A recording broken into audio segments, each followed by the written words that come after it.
Chopin was one of my first loves, and I practiced it intensively when I was a child. He was really the main presence as a composer in my life during my years at the conservatory. And I played all the etudes and all four scherzos and ballades and the third sonata, so many pieces by Frédéric Chopin. And perhaps towards the end of the second year, um, was when I started moving towards Brahms. And of course, I was warned immediately that, you're such a natural Chopin player.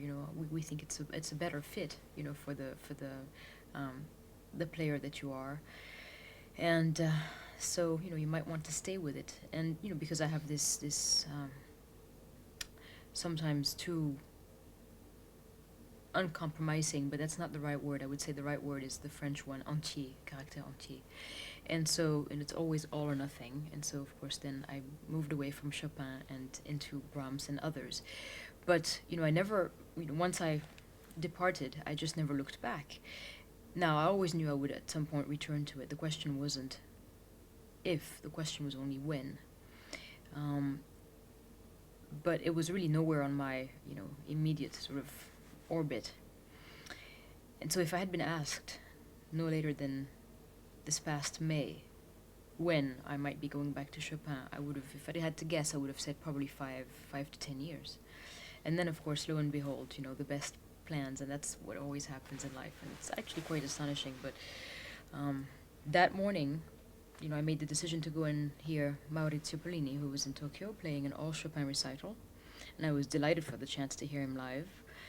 And I just played the night before, and so, I go there thinking, well, this is going to be a beautiful day, and I get into the hall, I sit down, and he starts playing, and I'm listening to him thinking, why do you deprive yourself of this music? There was something so compelling about the way he performed, specifically the Sonate Funèbre, the second sonata, B-flat minor, and everything else, it was so lyrical and nostalgic and poetic. At the same time, there was such a beautiful urgency in his playing. It really rekindled my flame for the composer. And so I left that hall determined to go back to Chopin immediately. So see how it is. And if someone had asked me that morning, I would have just looked at them entirely puzzled as to where that came from. So it was a beautiful surprise, because I love that. I love when life takes you down, those unplanned detours, and there's sometimes how you encounter the most beautiful things.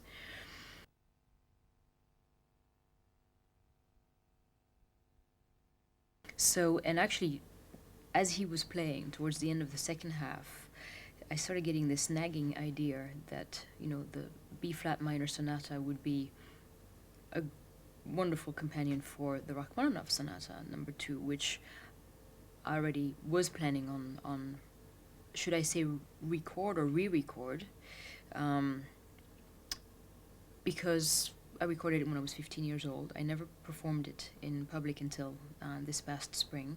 I learned it in 3 weeks, recorded it for Denon, and then, as was typical of me at that time, I never looked back.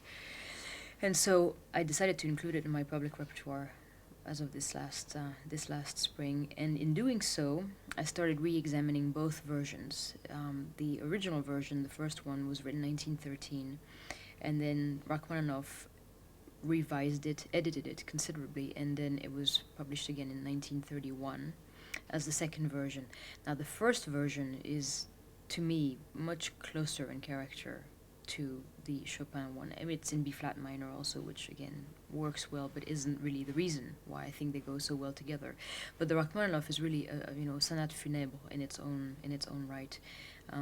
It also is dealing with the sense of loss and the torment that will bring, and how really the loss of loved ones is one of the hardest trials of life, and one of the most important lessons of life as well. And in its second incarnation, it's not just a lot more concise, but a lot more direct, perhaps harmonious, but I feel not doesn't have quite the same dramatic impact.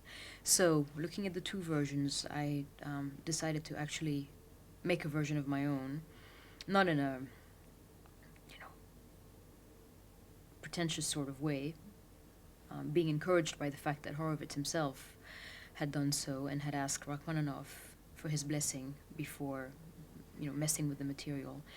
And so it is not the original first version, but there are a lot of passages that were taken out of the second version that I am bringing back into the score. So it is, somewhere in between. And so that's how they will come to be together side by side on this CD. Also, I feel that Chopin and Rachmaninoff are so close in terms of artistic inspiration and lineage, and I've always felt that there's such nobility of heart in both composers, something so aristocratic, not in a hoity-toity sort of way, not at all, but just in terms of the aspirations that they both had, and also their way of dealing with pain musically. So I think the two side by side will be a very powerful experience.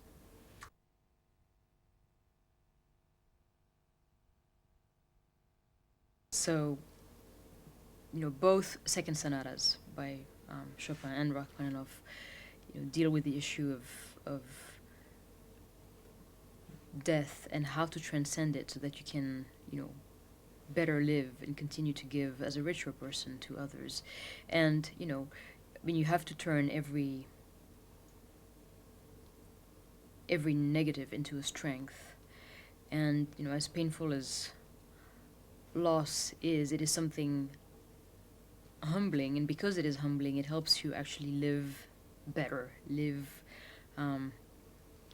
brighter and stronger, and being more faithful to who you really are. And then, of course, in turn, you have more love to give to the ones remaining. And it has to do, again, with acceptance and with letting go and with living in the moment, and and not wasting a single minute, and remembering that the primary motor of our existence is love, whether we know it or not. Love, and sometimes the absence thereof. But I think once you're aware of it, you actually take a lot more joy in everything that you do and in your interactions with others. And it's something that can really help, uplift the spirit and the soul. And that's what those two pieces do. That's what they teach.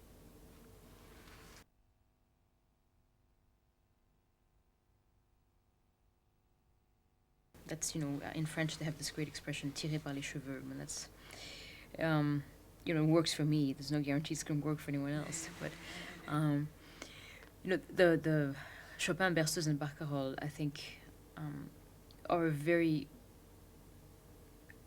beautiful touch of contrast and belonging at the same time to the two sonatas, because they both, I think, in a way speak from beyond the grave. They've reached a level of tenderness and transcended sensuality, which is really beyond all of the terrestrial torment we deal with. There's so much warmth, so much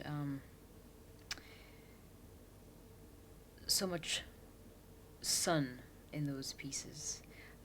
And actually, it fascinates me how someone of, mostly Slavic soul can so perfectly incarnate, musically speaking, the idea of, something Mediterranean in essence, something so enveloping and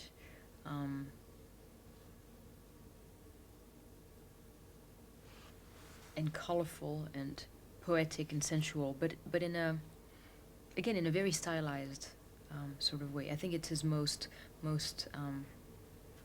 really pervasive work, and I think especially coming after the Rachmaninoff is a good idea of what it is, what state love can